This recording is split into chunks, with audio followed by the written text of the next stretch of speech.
Rasulillah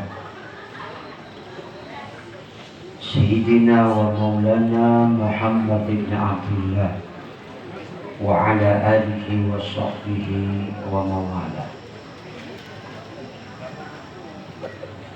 Amma ba'du, rabbi shrah li sadri wa yassir li amri wahlul 'uqdatam min lisani yafqahu qawli.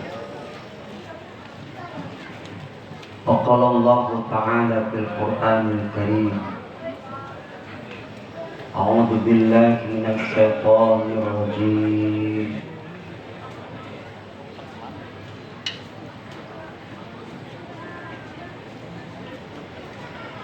Bismillahirrahmanirrahim.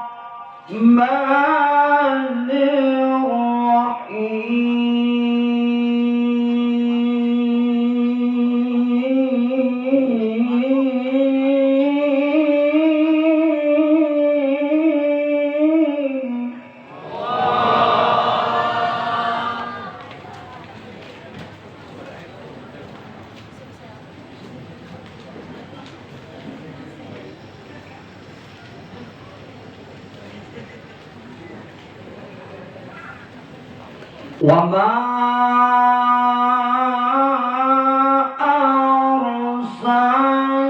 arsalnaka illa rahmatan lil alamin.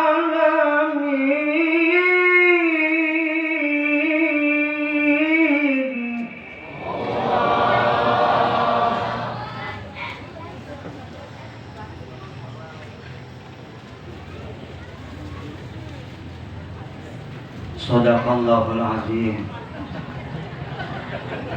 Tapi lagi nungguin.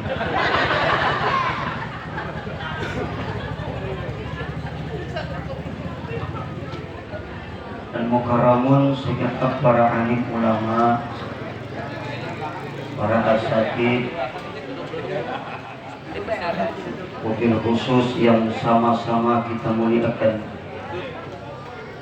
guru tetap kita, guru pembina kita, Al-Mukarram Haji Ahmad Ziyad, mata'anallah bikulli hayati. Al-Mukarram wa Mukarram, Ketua Panitia Bapak Haji Edi Wijaya dan segenap jajaran panitia. Yang terhormat Ketua IKKB Bapak Kustiawan beserta seluruh pengurus dan seluruh anggota IKKB yang saya hormati. Al-Mukarram DKM Musholla Nurul Iman Ustaz Ismail Hussein mata'anallah bikulli hayati. Para ketua RT dan RW, pejabat pemerintah setempat, para tamu undangan kehormatan, para sesepuh dan binispuh, tokoh agama, tokoh masyarakat, tokoh pemuda, tokoh adat, tokoh baju, tokoh celana, dan tokoh-tokoh yang lainnya.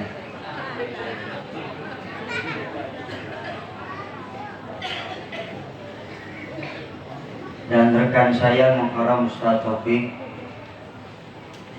hadirin hadirat, muslimin muslimat, mukminin mukminat, sabirin sabirat, syakirin syakirat, makirin mahirot tahu-tahu.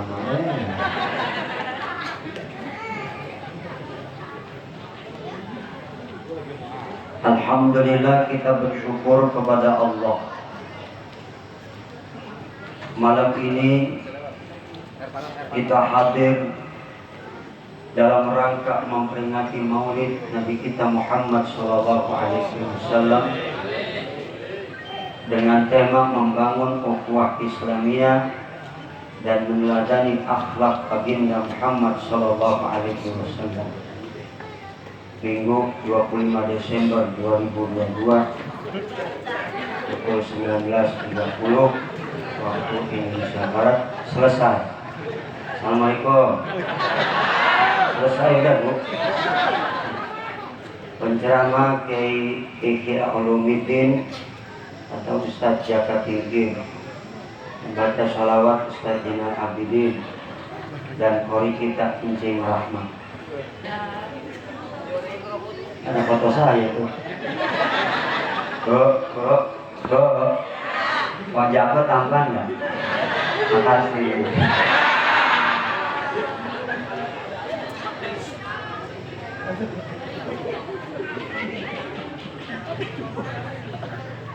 Terima kasih saya ucapkan kepada seluruh panitia. Terima kasih kepada ibu-ibu, bapak-bapak, adik-adik, kakek-kakek, nenek-nenek, janda jongkok, janda muda yang hadir pada kesempatan malam ini dalam rangka mensukseskan acara peringatan Maulid Nabi kita Muhammad Sallallahu Alaihi Wasallam. Mudah-mudahan apa yang saya sampaikan ada manfaatnya. Ini panggungnya nggak rata, ini gua rasanya jomplang. Gimana masalahnya sini? Ini panggung murahan ini. Ini bayarnya berapa nih?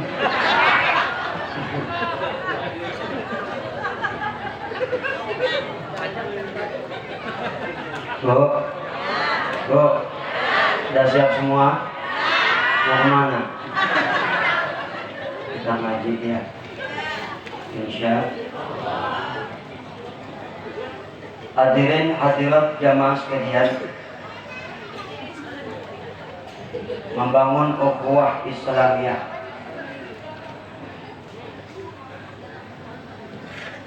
Ukhuwah itu terlahir dari silaturahim.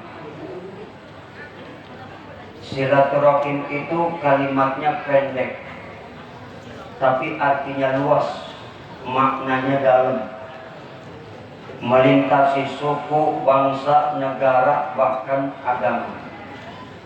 Ya Bu? Ya Bu? Ibu? Apaan?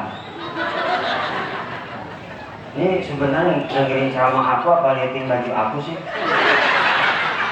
Apa jangan-jangan terpesona memandang wajah aku?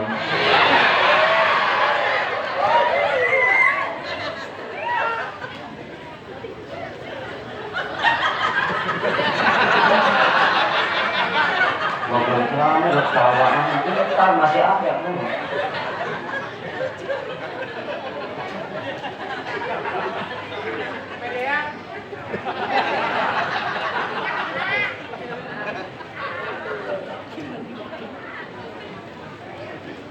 Silaturahim itu terdiri dari dua kalimat bahasa Arab.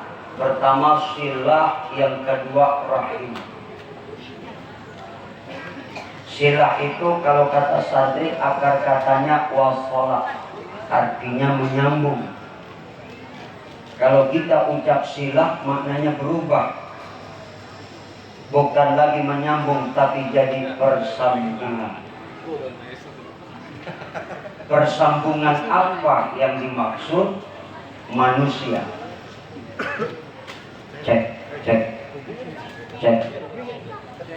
Jelas gak? Cek. Bang, udah duduk yang kotak-katik dulu. Takutnya ntar ada setan ganggu. Kalau kita ucap silah maknanya jadi persambungan. Persambungan apa yang dimaksud? Manusia. Manusia yang mana? Manusia zaman dulu mati, Allah sambung dengan manusia zaman sekarang ini. Manusia zaman sekarang ini mati, Allah sambung dengan manusia yang akan datang. Jadi orang dulu orang sekarang kakek-kakek, nenek-nenek, kakek, kanan nasu ummatan wahidah. Kata Allah bahwa kita manusia ini merupakan umat yang satu. Kita adalah satu kesatuan. Kita ini umat Islam bukan siapa-siapa. Saya saudara ibu, ibu saudara saya. Saya saudara bapak, bapak saudara saya. Kenapa kita bersaudara? Diikat dengan satu ikatan yang sama, la ilaha illallah.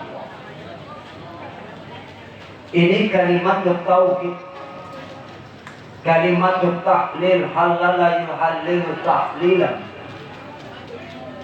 Inilah kalimat yang mempersatukan kita.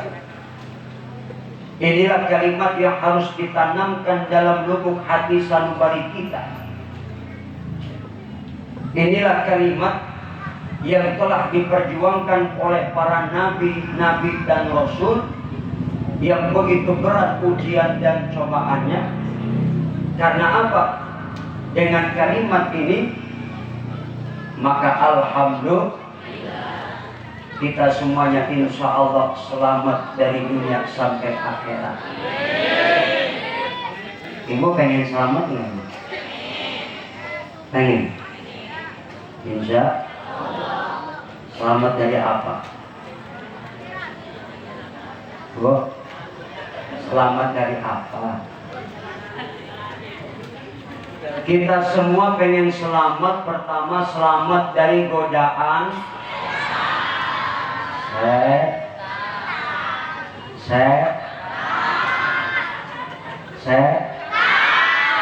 pelan-pelan apa dulu? Dari ngadep ke gua. Kita pengen selamat dari godaan setan. Kapan? Ketika ruh akan dicabut orang dalam keadaan nazar, maka setan itu akan datang menggoda iman kita. Makanya iman kudu diperkuat. Iman kudu diperkuat. Bawa iman kemana-mana sampai kita mati. Bagaimana cara kita memperkuat keimanan kita? Banyak-banyak mengucap kalimat la ilaha illallah. Setan nanti datang beribu-ribu menggoda iman kita pada saat roh ini akan dicabut oleh malaikat Israel, malaikat pencabut. Ibu udah kenal? Jangan bu, serem. Mungkin kenalan saya aja. Ada muka saya. Kalau malaikat Israel sama. Bu. Maka biasakan mengucap ini kalimat agar supaya nanti pada saat roh dicabut, lidah kita terasa ringan mengucap kalimat la ilaha. Karena kata Nabi, orang mati itu tergantung kebiasaan. Yang biasa baca Quran bisa mati lagi ngaji Quran. Kan ada qori yang mati lagi ngaji, ada. Yang biasa sholat tahajud bisa mati lagi tahajud. Yang biasa zikir bisa mati lagi zikir. Yang biasa sholat duha bisa mati dalam keadaan sholat duha. Ya bu? Ya bu? Yang biasa ceramah bisa mati lagi, tapi jarang. Jarang pak. Belum pernah saya dengar. Kalau qori lagi ngaji mati banyak. Tapi kalau penceramah jarang. Bu, anak TKG hafal, betul? Tapi ketika nanti ruh akan dicabut, jangan harap lidah kita mudah mengucap itu kalimat Allah bisa karena biasa. Maka ini kalimat kudu dibiasain, diamalkan, supaya nanti kita mati yang terbersih dari lisan kita kalimat tauhid la ilaha illallah. La ilaha illallah.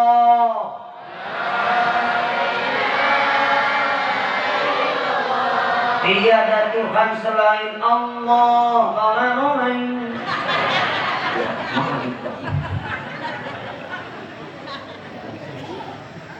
Alhamdulillah. Alhamdulillah. Bu, mudah-mudahan mati kita husnul. Mati lagi sholat. Amin. Mati lagi baca Quran. Mati lagi tahajud. Mati lagi zikir. Mati lagi puasa. Mati lagi haji umroh. Mati pulang maulid. Kenapa enggak amin? Kok enggak amin sih? Hah? Masih muda. Mak, yang namanya mati nggak kenal tua, nggak kenal muda, tahu? Betul. Kalau udah datang waktunya nyampe, walaupun tadi ibu ucap amin, kalau belum waktunya mati nggak bakal mati. Walaupun kagak ngucap, kalau udah waktunya mati. Kalau udah ajan, lompat dari gedung 10 lantai, kalau belum mati waktunya mati, kagak bakal mati, paling gempor doang. Kalau udah waktunya mati, kesandung kodok aja mati. Makanya mati itu nasihat buat kita yang masih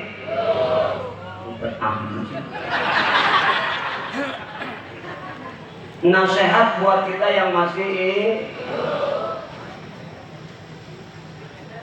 datangnya mendadak, sifatnya unik. Apa uniknya kematian? Kadang-kadang kita lihat saudara kita, tetangga kita, siapapun, malam dia asik ngobrol, kita lihat bercanda, tertawa, terbahak-bahak, tahu-tahu pagi jipun. Tahu jipun kan ya? Darahnya yang lah. Malam asik ngobrol, kita lihat tertawa, terbahak-bahak, tahu-tahu pagi mati. Itu biasa. Atau sebaliknya sore kita lihat ngobrol, tertawa, terbahak-bahak, tahu-tahu malam mati. Biasa. Yang luar biasa, sorenya mati, malam ngobrol sama kita. Yang luar biasa. Pernah belum nemuin begitu? Ngantuk, mandi.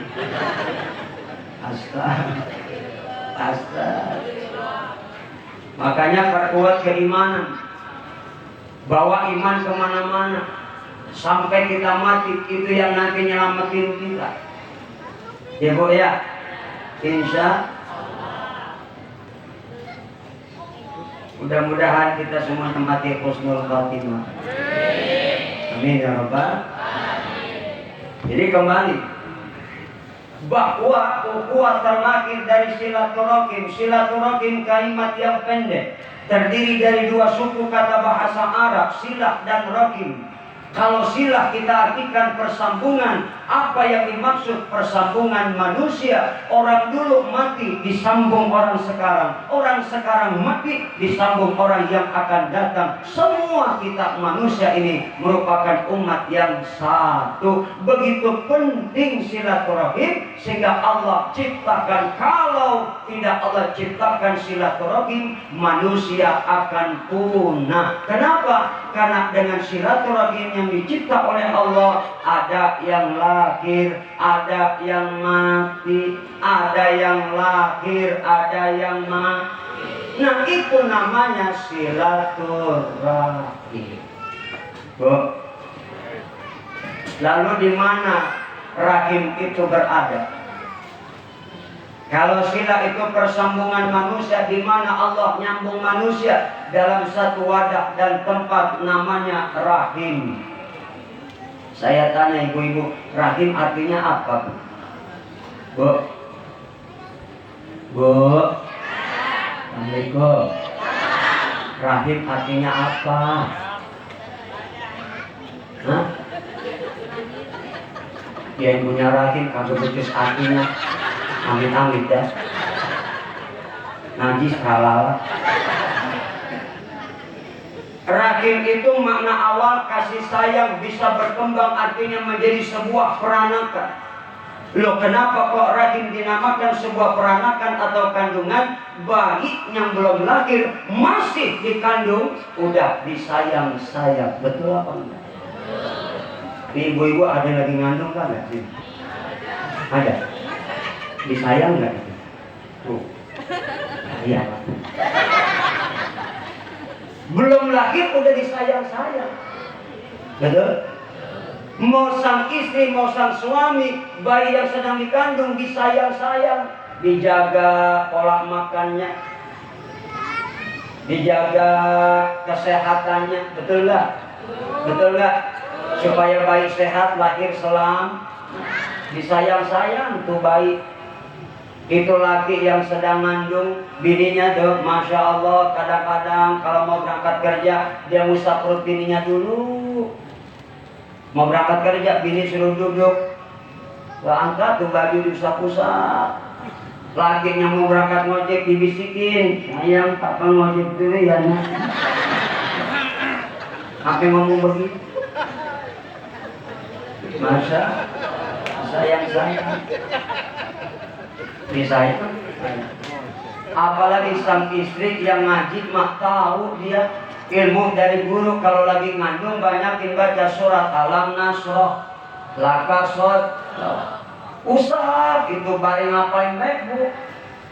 Itu usap perut dari awal kandungan, kalau perlu sampai 9 bulan sekian hari jangan berhenti.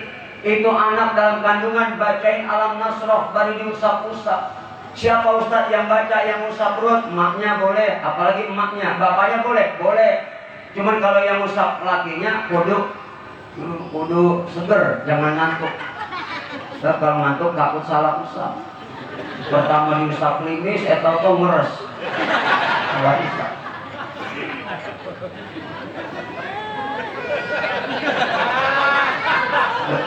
Nah, ketawa ya. Karena yang harus itu.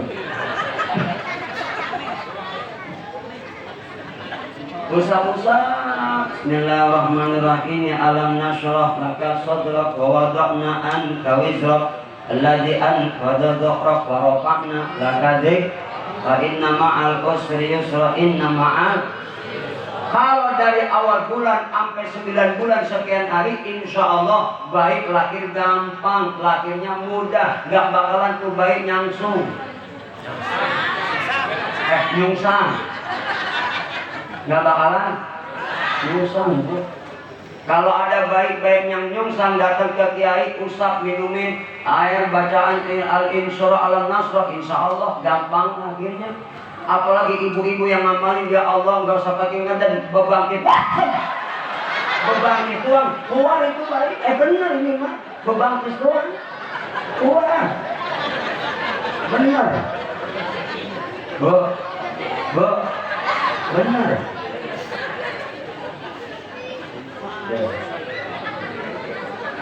Itu antisipasi supaya baik jangan sampai nyung, gara-gara nyungsang masuk rumah sakit, sesat, betul nggak? Makanya kadang-kadang di kampung ada dukun beranak, udah tua ampuh, kadang-kadang ampuh, jampenya ampuh. Kalau ada yang susah melahiri dibawa tuh, kalau nggak nenek-nenek dipanggil, diparahin sama lakinya. Begitu nyampe rumahnya, mana bini lu? Mau di dalam nek. Suruh bekangkang tuh gini, neng, ini bekangkang neng, bekangkang. Itu nenek-nenek jampenya ampuh, dibacain tuh jampe. Bismillahirrahmanirrahim. Wallahu akbar jakum alam tahu kaifa fa'ala rabbuka. Bukan.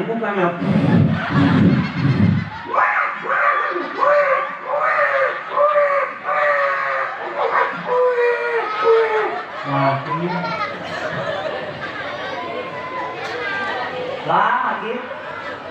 Nangis tuh bayi. Kalau bayinya orang Betawi tadi nangisnya begitu. Kalau bayinya orang Sunda,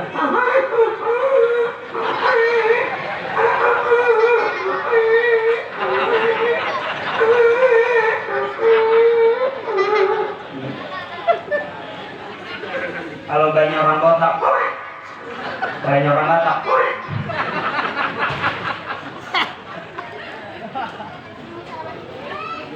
Itu setiap bayi yang lahir dari rahim seorang ibu, setiap kita yang lahir pasti nangis. Bener gak? Bener gak? Emak dulu waktu lahir nangis gak? Hah? Pasti nangis lah. Bapak-bapak dulu waktu lahir nangis gak? Semuanya nangis. Semua nangis. Kalau ada bayi yang lahir kagak nangis, ditabok pantatnya, biar nangis dulu. Emang apa sih Ustaz tuh bayi kalau lahir nangis? Belum pernah kan kita lihat bayi lahir ketawa? Ada nggak pernah lihat bayi lahir ketawa? Lah kalau ada, dokter kayak kabur, bidan kayak takut disangka anak kuntilanak. Betul. Kenapa semua kita yang terlahir ke alam dunia pasti menangis? Nggak pernah ada yang tertawa. Karena dulu waktu di alam arwah semua kita suci, bersih, suci dari noda dosa, bersih.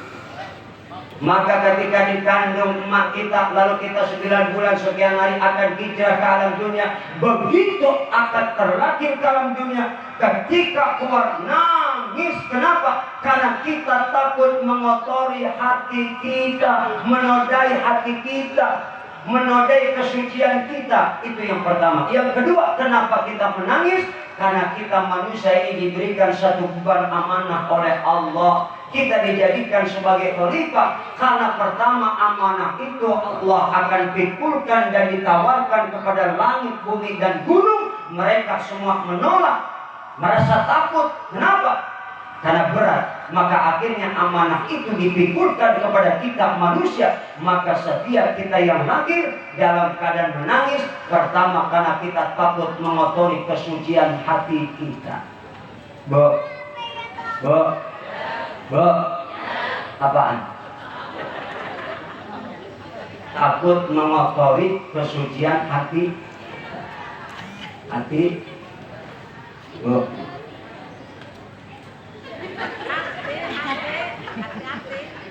Maka setiap kita yang lahir menangis. Makanya pantas kalau perempuan itu diangkat derajatnya oleh Nabi. Karena perjuangan melahirkan yang merupakan nyawa taruhannya. Itu setelah Nabi diutus Allah, perempuan terangkat harkatnya, terangkat martabatnya, meningkat kedudukannya. Coba dulu Nabi belum diutus lahir ke alam dunia, perempuan masa itu zaman jahiliyah nggak ada harganya, murah, perempuan murah, mau cakep kayak apa kayak murah, nggak ada harganya. Ibarat barang mas 10.004.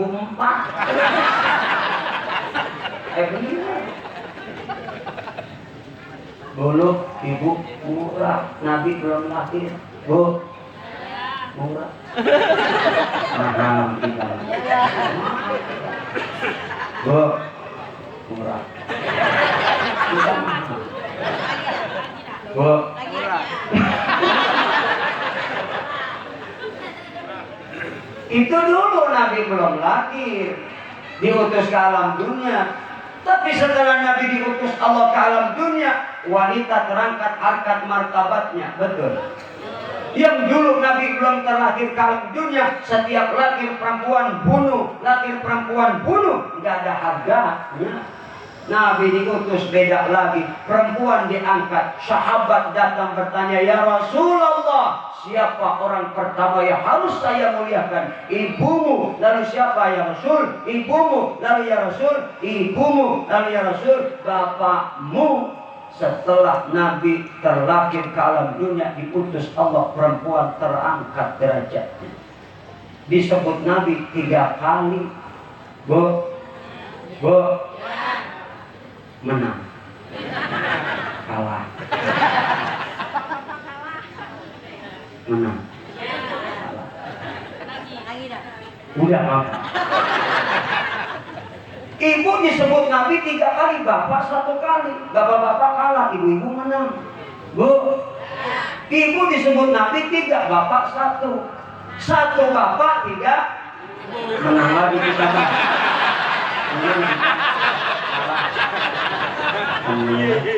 Ayo loh. Bisa aja. Masya. Makanya pantas kalau wanita punya banyak istilah. Enggak ada bapak kota, adanya ibu kota.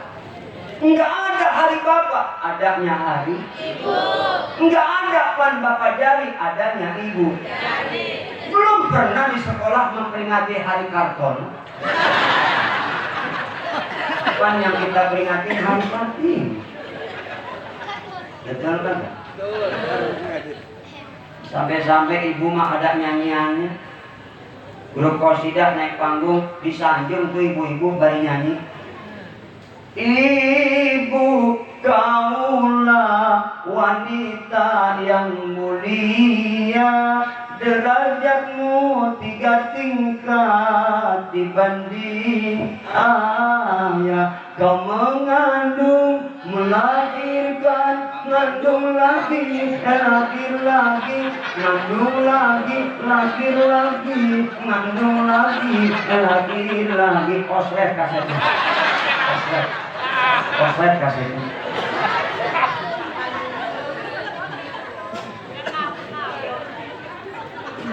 Ada kagak ibu-ibu yang ngandung 12 kali? Ada yang doyan. Iya nggak? Di kampung saya ada perempuan ngelahirin 17 kali. Benar. Lah emang orang dulu mah ngelahirin anak suka banyak, jarang orang dulu punya anak dikit, jarang. Di kampung saya 17. Orang dulu punya anak paling dikit 10, 9, 7. Tapi orang dulu walau anak banyak tuh anak bener. Kenapa? Orang dulu enggak pinter tapi bener. Anak 12 bener semuanya. Udah gede, taat, ibadah, hormat orang tua, dapat rezeki hidup, datang silaturahmi bagi duit sama emak. Assalamualaikum mak, ini buat emak 1 juta. Alhamdulillah. Kalau 12 anak masing-masing ngasih emak 1 juta, kan jadi 12 juta.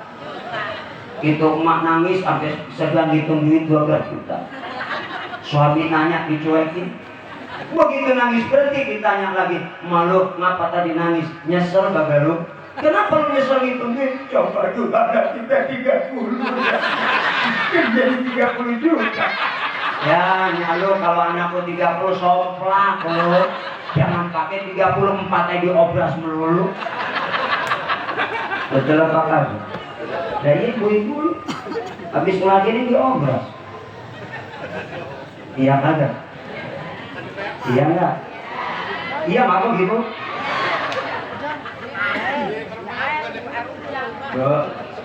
Bu, beda orang sekarang. Kadang-kadang punya anak cuma 2, ikut program pemerintah yang namanya KB. Iya enggak? Iya enggak?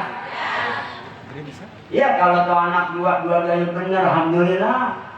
Anak cuma 2, yang atuh kampret, yang atuh kalong, yang atuh nyopet, atau lagi nyolong bures. Apa yang mau diharap? Ya. Nah jangan takut banyak anak, insya Allah rezekinya ada, udah tertulis. Ya bu. Kalau perlu punya anak 4 jumlahnya, ikutin nama-nama sahabat yang masyhur. Kalau perlu anak jumlahnya 5, rukun Islam. Kalau perlu anak 6, rukun iman. Kalau perlu anak 7 lapis langit, 7 lapis bumi, 7 lautan, 7 samudra, 7 surat-surat panjang. Kalau perlu anak 8, pintu sorga. Kalau perlu anak 9, angka kewarian. Kalau perlu anak 10, jumlah nama malaikat. Kalau perlu anak 11, rukun iman, rukun Islam. Kalau perlu anak 12, bikin kesebelasan. Gampang. Ibu, kalau pengen punya anak 7, ambil dari ayat Fatihah. Fatihah kan 7, disertai bismillah. Kalau pengen anak 7, kasih nama tuh anak. Bu, dari nama ayat Fatihah, anak pertama lahir laki-laki, Alhamdulillah, jadi Abdul Hamid. Pas anak kedua laki-laki, Ar-Rahman, jadi Abdul Rahman. Anak ketiga laki-laki, Ar-Rahim, jadi Abdul Rahim. Pas anak keempat laki-laki, ya, Maliki Yaumiddin, Abdul Malik. Pas anak kelima perempuan, tengah-tengah kasih nama Isti'anah. Anak keenam laki-laki kasih nama Mustaqim. Anak ketujuh laki kasih nama Amin. Pas. Begitu anak yang 7 dikasih nama diambil dari ayat Al-Fatihah. Ini anak 7 kagak pulang-pulang. Ibu tenang, bapak tenang.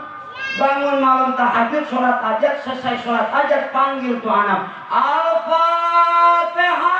Pulang tuh anak. Gampang. Ibu, kasih nama anak yang bagus.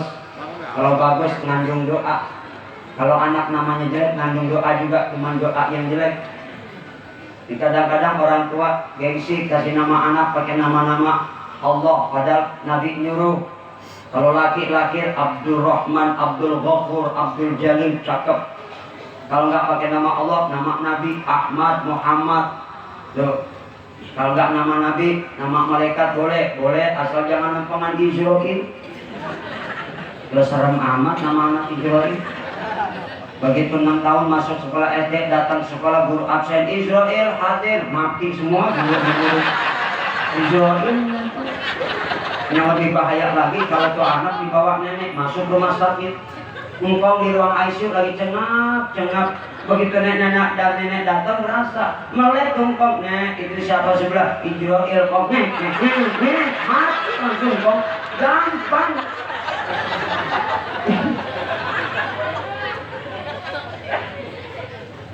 Kadang-kadang orang sekarang gengsi ngasih nama anak, lebih suka mengikuti nama-nama bulan nasional. Lahir anak bulan Desember, Desi Rantangsari. Lahir bulan November, Novia Kalagunti. Lahir bulan Maret, Marto. Modern kekurangan bahan. Kasih nama anak yang bagus. Karena itu nama mengandung doa. Insya Allah anak kita saleh dan salehah. Amin ya Rabbal. Jadi silaturahim itu apa Ustaz? Persambungan manusia untuk selalu dapat saling berkasih sayang. Maka dari silaturahim terbentuk ukhuwah. Apa artinya? Persaudaraan. Al-Muslim, akul Muslim. Kita ini orang Islam, Bu, bersaudara dengan orang Islam. Nggak boleh kita saling menyakiti, nggak boleh saling menjolimi. Kenapa? Kita ini sudah diikat dengan ikatan yang sama. La ilaha illallah. Nah, kalau silaturahim melahirkan persaudaraan atau ukhuwah, ada berapa ukhuwah yang diajarkan Islam? 4. Pertama, ukhuwah fil ubudiyah. Artinya bahwa semua makhluk yang Allah cipta itu saudara kita. Dalam arti memiliki persamaan dalam hal ciptaan dan ketaatan. Semua makhluk apapun jenisnya saudara kita. Dalam hal memiliki persamaan dalam ciptaan dan ketaatan. Semua makhluk taat kepada Allah, tunduk kepada Allah. Semua makhluk bertasbih kepada Allah. Jadi kalau bicara ukhuwah fil ubudiyah, Bu, air makhluk Allah saudara sama air kita. Bumi makhluk Allah saudara kita sama bumi. Bu, tumbuh-tumbuhan makhluk Allah saudara kita mau tumbuh-tumbuhan. Bu, monyet makhluk siapa? Bu, monyet makhluk siapa? Saudara siapa? Bu, monyet makhluk siapa, Bu? Saudaranya siapa? Saudara Ustaz. Cek banget. Monyet saudara gua.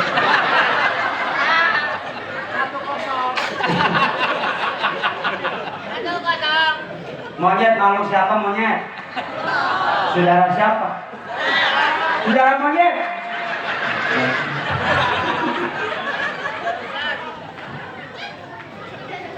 Kalau bicara ukhuwah fil ubudiyah, ada yang kedua lahir ukhuwah fil insaniyah. Apa artinya? Bahwa semua manusia mau agama apapun saudara kita.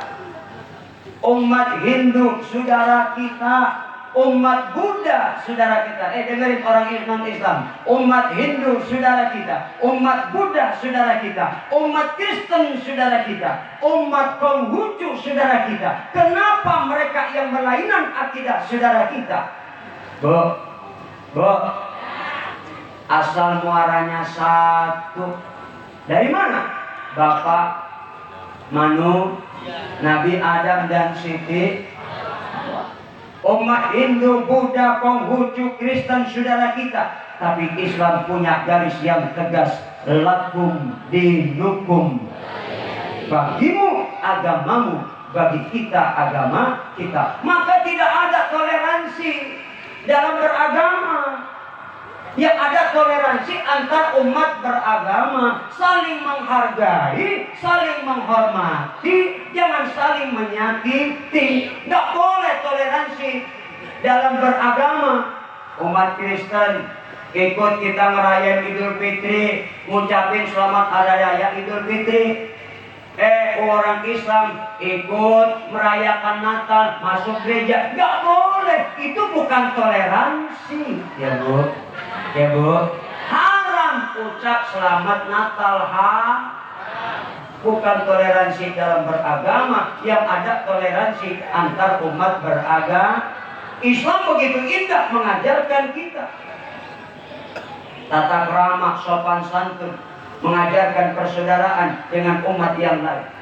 Kalau kita bertetangga dengan orang kafir zimmi, dia baik sama kita, hormat sama kita, kita sakiti orang kafir zimmi yang baik sama kita, itu artinya sama dengan menyakiti aku, kata Nabi. Tapi kalau ada orang kafir yang memerangi kita, namanya kafir harbi, maka wajib kita perangi. Sekarang di negara kita banyak orang kafir, banyak nggak? Banyak nggak? Kalau satu-satu orang kafir yang ada di negara kita menzalimi, memerangi kita umat Islam, barang-barang kita lawan. Betul. Barisan depan taruh nenek-nenek. Kencingin ke orang kafir. Dengar kencingan nenek kayak kabur.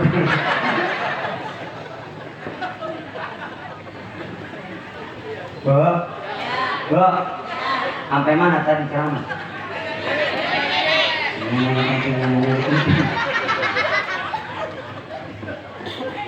Jadi Islam bukan agama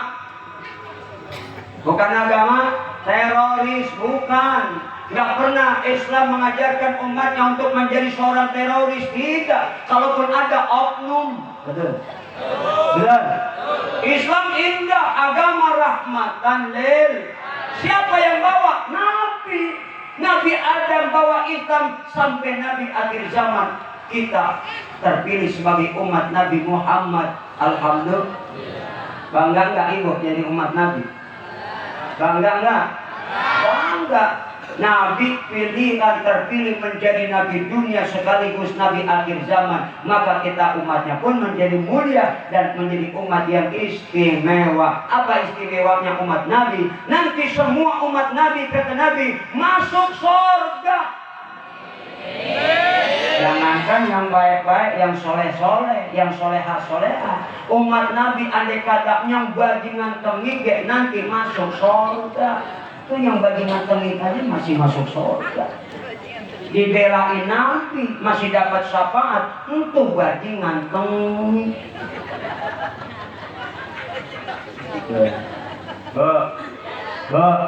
Yang kedua, nanti kita umat Nabi walaupun umat paling belakang, tapi nanti kita umat Nabi masuk surganya duluan. Enak nggak? Umat paling akhir masuk surganya duluan. Nanti yang kebanyakan masuk surga duluan, kebanyakan orang-orang umat Nabi yang miskin-miskin. Nanti yang masuk surganya duluan kebanyakan umat Nabi yang miskin-miskin. Yang duluan masuk surga nanti yang miskin-miskin. Makin bangga ya orang miskin. Yang duluan masuk surga nanti umat Nabi yang miskin-miskin. Orang kaya belakangan masuk surganya. Kenapa? Orang miskin bandanya dikit, hisapnya dikit. Orang kaya bandanya banyak, hisapnya banyakan. Maka nanti yang paling duluan masuk surga kebanyakan umat Nabi yang miskin-miskin. Orang kaya belakangan. Jadi ibu pengen miskin apa pengen kaya? Wah, pengen miskin apa pengen kaya? Pengen kaya? Belakangan loh. Bu, tapi kita umat Islam kudu kaya, ya enggak? Kaya bukan sekedar kaya, cara nyari duit dan usahanya yang halal, betul? Yang kedua, kalau udah kaya jangan som. Yang ketiga, jangan lupain zakat.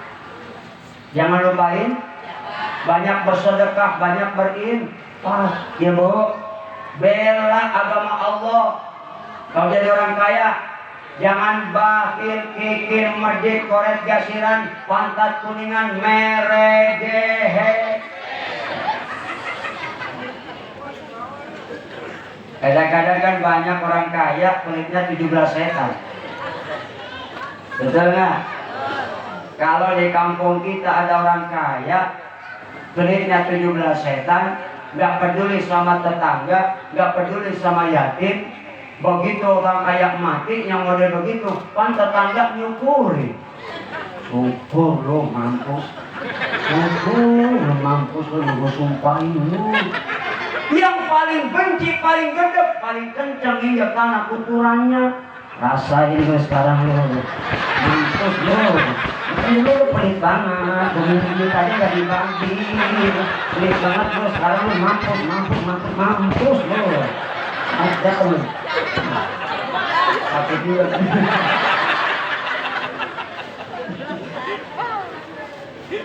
Coba kalau kaya, dermawan, peduli sama jongkok, peduli anak yatim, peduli dengan kesulitan orang lain, mempermudah urusan fakir miskin, mati, ya Allah, nenek-nenek nangis, ya Allah, adik gerak mati, nenek-nenek nangis, sedih, betul gak? Orang doain, betul gak? Makanya orang kaya dermawan, dekat dengan Allah, dicintai malaikat, surganya dekat. Tapi kaya pelit, apa Allah jauh, malaikat laknat, neraka yang dekat. Nah itu dipilih. Astaga. Ibu pengen gak jadi orang kaya? Saya doain ibu-ibu di sini jadi orang kaya semua. Selalu mau kaya apa ke selalu. Gua nggak mau ikut campur ya. Lalu, saya jangan kayak monyet, jangan kayak babi.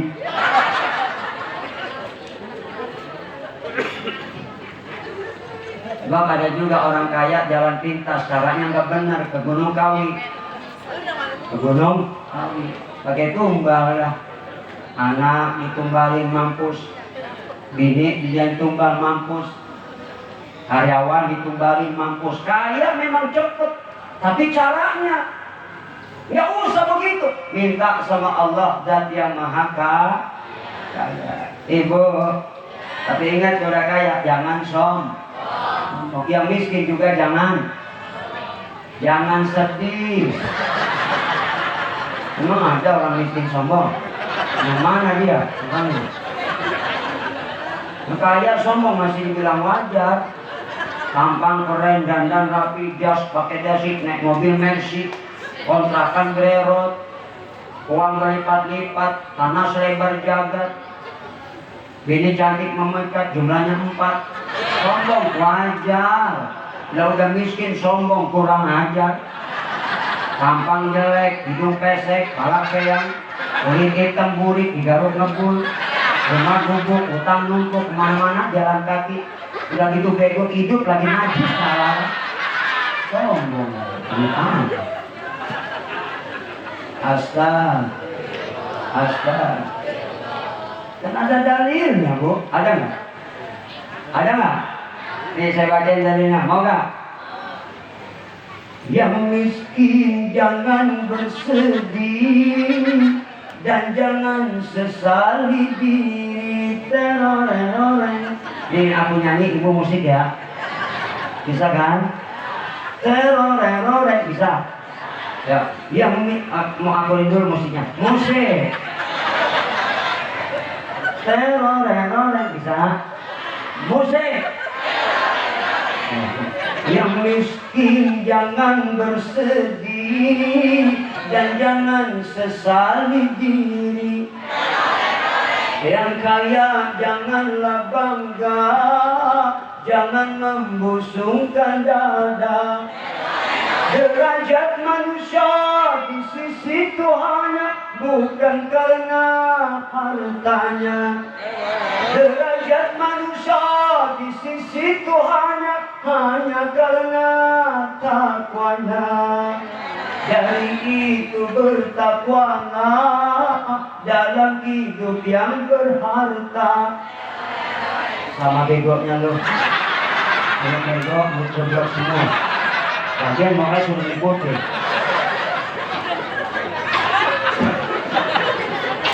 Tapi kan seni itu indah, Ibu. Seni itu tanpa seni terasa apapun jenisnya indah. Tanpa seni itu terasa apa? Betul? Tapi jangan ngerjain seni. Dangdut mestinya indah, tapi terasa tidak indah. Kenapa? Penyanyinya yang pada brengsek menodai seni dangdut. Naik panggung nyanyi, kaki diangkat ke salon, goyang mati-matian, pakai rok pendek, yang dibawa nonton ngapa-ngapa, mati-matian. Ngapur lo, gua kalau nonton ngapa-ngapa, maaf.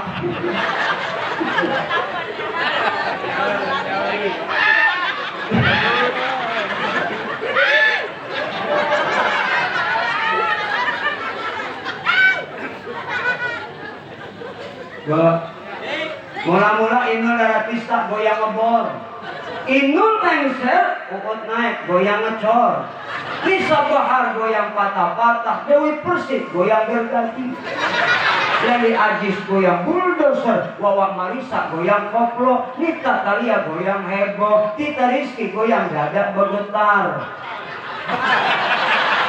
Masya Allah, sudah ada kayak besar dunia gede-gede. Iya sih goyang vibrator, Sari goyang pula-pula, Saskia Gotik goyang itik, Syahrini goyang morina, Cita-Citata goyang dumang, Dua Serigala goyang dribble, Rika Ratu Tawar goyang esek-esek, lah yang belum ada goyang nyungsep. Belum ada. Udah diam aja ngapa beda lu? Esek apa hafal-hafal. Gua mah hafal di bukan berarti nonton, ngapalin. Ini buat nyari duit. Tahu ini bayang berapa? Ini buat mikirin tadi. Malah ngundang kayak mahal kagak datang, DP udah. Gue mah gak pakai tarik-tarik, tapi ngerti dong.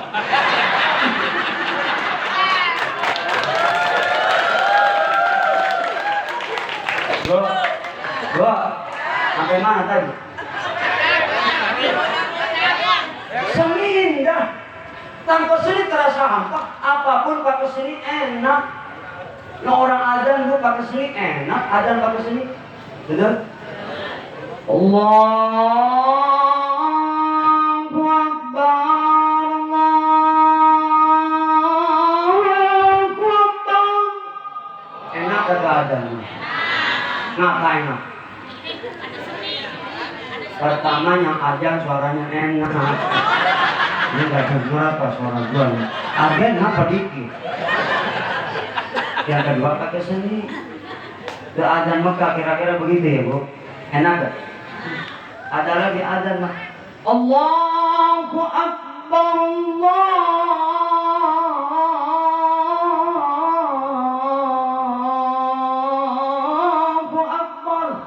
Sukabumi.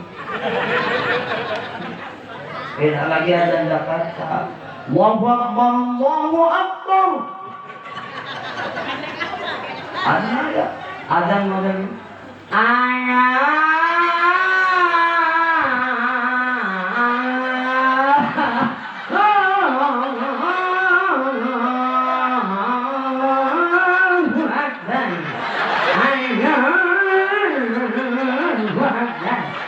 azan sini.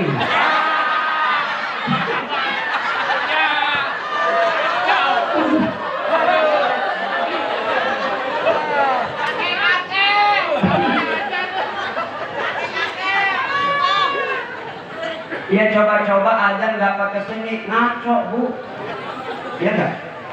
Walau yang azan seorang qoli suaranya bagus, tapi kelempengan azan nggak pakai seni, lah nggak enak lah. Besok anak muda suara bagus, masuk masjid pegang mic azan subuh nggak pakai seni, kacau.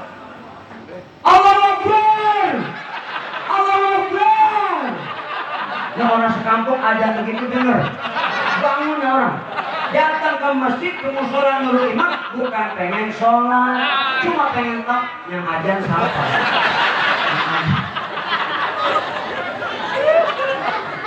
Betul kan? Ayo deh adik-adik yang punya suara bagus kembangkan ya. Ya. Kalau yang azan anak muda suaranya bagus kan enak. Asal azannya pakai seni, jangan azan lagu-lagunya lu. Pengen viral azan lagu-lagunya. Hayya sholat, hayya sholat, hayya falah,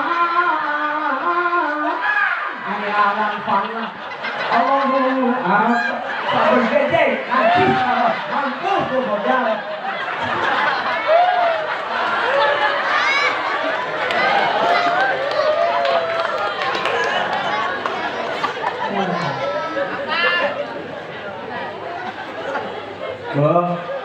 Bu, seni ituin. Nyanyi boleh nggak? Boleh, siapa yang larang? Boleh seni. Bu, ibu bisa nyanyi, enak, bisa hibur diri. Iya nggak? Habis sholat kita zikir, habis zikir baca Quran, habis baca Quran sholawat, habis sholat istighfar. Jenuh nyanyi. Enak. Enak. Laki makan, ibu dampingin laki dari nyanyi. Apa? Kalau kurang bumbu masakanku ini, tolong kasih tahu biar mama tambah lagi ser. Lagi makan dinyanyiin buat nambah makannya, apalagi suami dingajiin mati. Ya iyalah suami mati ngajiin. Kalau suami lagi makan ngajiin. Ya asyik. Aku kan modal lu. Bu, seni ituin. Ibu boleh nyanyi, boleh. Boleh, anak kita boleh nyanyi. Tanamkan iman supaya jadi seniman beriman. Kayak Bang Roma, cakep. Gak ada musisi seniman kayak Bang Roma, gak ada udah. Seniman beriman, dakwah hebat, baca Quran fasih, zikir mantep, sholat sunat tekun, raja dangdut. Tuh, masya. Lagu yang diciptain, yang dikarang selalu syairnya dakwah. Otaknya cerdas tuh Bang Roma tuh. Udah ribuan lagu, apa aja ada judulnya. Dengan kecerdasan otaknya, apa aja bisa jadi lagu. Orang lewat tuh, Haji Omar lewat, lihat hati-hati di kebun, nyiram kangkung jadi lagu. Neng teng ceret, neng teng ceret, neng teng ceret.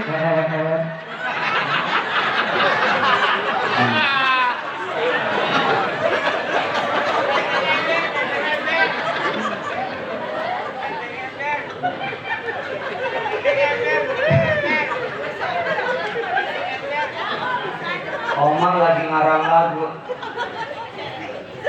Dongkeripit tulang gawang, nggak enak.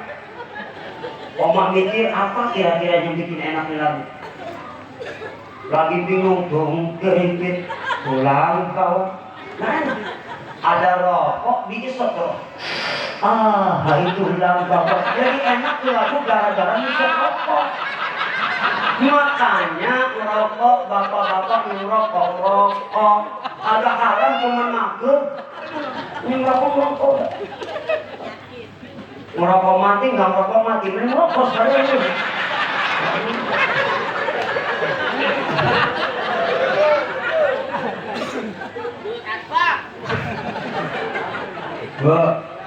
Bu, sedih itu luar biasa Bang Romak, doain biar sehat terus panjang umur. Ahli zikir, siapa bilang bukan ahli zikir? Luar biasa, asmaul husnanya kebelik, doa nubuatnya hatam, luar biasa. Gak ada lagi. Makanya anak kita boleh jadi penyanyi, boleh. Yang penting tanamkan iman, ajarkan akhlak supaya nyanyinya punya akhlak. Kalau memang dia perempuan, pitu wanita nyanyi naik panggung, pakai jilbab nutup aurat goyang, jangan begitu-gitu amat aja kagak begitu. Jadi siniman beriman, silakan nyanyi, tapi yang penting nomor pertama nyanyi nomor 30. Bu, anak sekarang hobinya nyanyi, ngaji belakangan. Kadang orang tua bangga anaknya jadi penyanyi juara 1 KDI, bangga. Padahal yang manfaat anak yang bisa sholat, anak yang bisa ngaji, anak yang bisa nyanyi, manfaatnya cuma di dunia, betul nggak?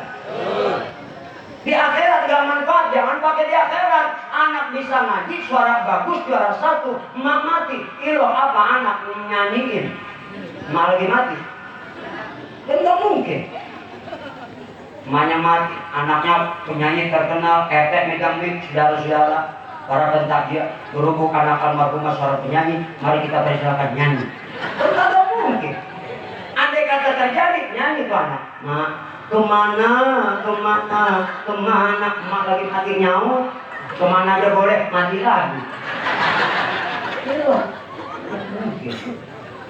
Nanti yang berharga, anak yang bermanfaat, anak-anak yang soleh, yang bisa sholat, bisa anak soleh, gak pernah ninggalin sholat, habis sholat gak pernah lupa doain orang. Setelah ucap tahmid kita bersolawat, maka doa yang terbesit pertama dari lidah kita sebagai seorang anak, Rabbi firli warhamhuma. Orang tua yang mati di alam kubur dengar anak berdoa Rabbi firli, andaikan lagi disiksa, diangkat itu siksa, berhenti malaikat nanti nyiksa dengan doa anak yang soleh. Jangan pakai anak bisa baca Quran, anak baru bisa Iqra aja udah bisa nyelamatin orang tua di alam barzakh. Bu, andai ibu mati begitu masuk kubur malaikat nanya nggak bisa jawab, nakin gedik, lagi disiksa anak ibu ngaji sama Ustadz Ismail baca Iqra, di atas di bawah ada mau mimpi sama dapat tak lam malu mata lu. Dapat mampu dapat kata buta, mata lo buta. Itu emak tuh gak jadi disiksa tuh. Itu baru akiku doang. Baru akiku. Bu,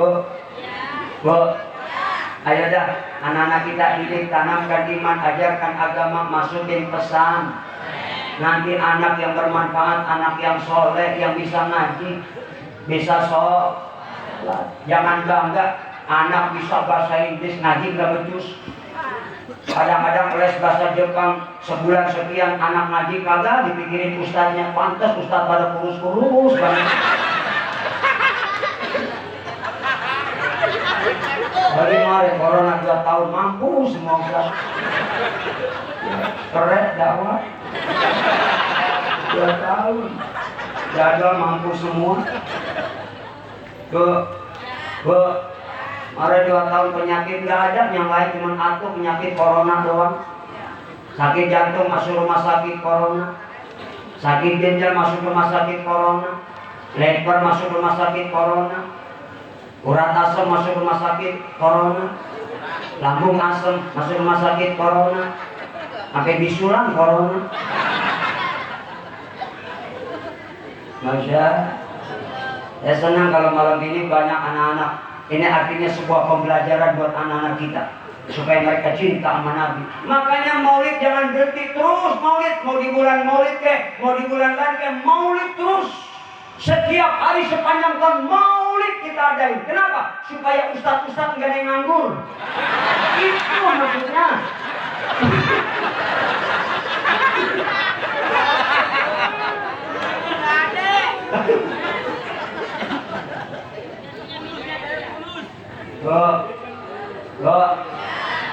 Ini maulid kan sebagai wahana ekspresi kerohanian yang sangat tinggi nilainya. Kita umat Islam inilah syiar kita, betul nggak? Betul nggak?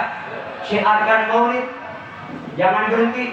Manfaatnya banyak. Waqala Imam Jalaluddin As-Suyuti fi Syarh Samair, telah berkata Imam Jalaluddin As-Suyuti dalam kitabnya Syarah Samair, apabila maulid dibacakan di air putih, maka siapa orang yang meminum air putih tersebut, Allah masukkan ke dalam dirinya 1000 cahaya dan 1000 obat.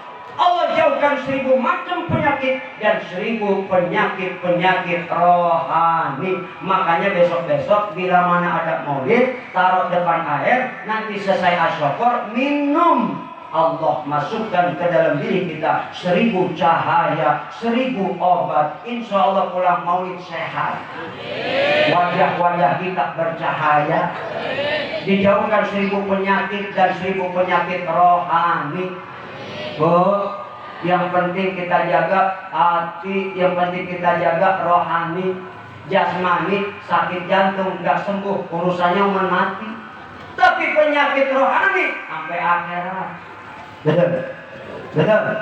Maka jaga hati jangan sampai kotor. Ada penyakitnya apa? Wujud, takabur, sum'ah, riya, dengki, ghibah, namimah. Ini penyakit hati. Apalagi kebanyakan nggak berasa. Apalagi perempuan kadang-kadang nggak berasa, suka menggunjing. Kadang ngaji saja ngomongin tetangga 2 jam setengah, habis tuh pahala. Astaga, jangan dikira di majelis maulid begini gak ada setan mah selalu ada baik kadang-kadang. Lihat yang ceramah badannya gemuk, ada yang ngomong. Cermin. Ustaz gemuk banget. Kita banyak makan berkat kali ya. Ustaz. Ada yang ngomong. Begitu lihat penceramahnya kurus, rada-rada rubuh kalau ketiup angin. Ada yang ngomong, Ustaz kurus banget wajib ya. Mungkin Ustaz dirinya galak kali ya. Ada gitu. Lihat perempuan pakai kudungan, baju beda, ada kan? Lihat di pojokan ibu-ibu, kudungnya beda, bajunya beda. Lah iya, kudungan beda, baju beda. Hati-hati jaga. Dosa kita kepada Allah sebanyak langit dan bumi penuh. Kalau masih ada kesempatan bertobat, Allah ampuni. Dengan ucapan kalimat La ilaha illallah, Allah ampuni dosa kita, dosa besar sebanyak 4000 dosa besar. Tapi kalau mati membawa salah kepada manusia, kita nggak minta maaf dan dia tidak memaafkan, kita zalimi saudara kita, orang lain dengan ucapan dan perbuatan kita, lalu mati nggak sempat minta maaf. Di akhirat kita datang bawa pahala sholat, bawa pahala haji, umrah, zakat, puasa, habis pahala kita, bangkrut kita. Kemana itu pahala? Allah kasih buat orang yang kita zalimi. Astagfirullah. Makanya hati-hati.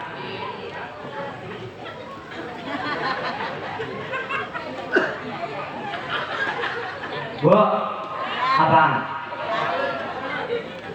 Jangan suka iseng ngomong-ngomongin. Gak usah. Mengapa kau suka membukakan aib sesama?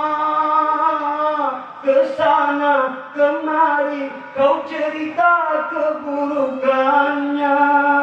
Semut yang di seberang lautan, tapi gajah di pelupuk mata. Keterlaluan. Ngomong kalau nyanyi pakai begitu. Beda ibu-ibu yang ngeden. ngomong enak. Be, be, asa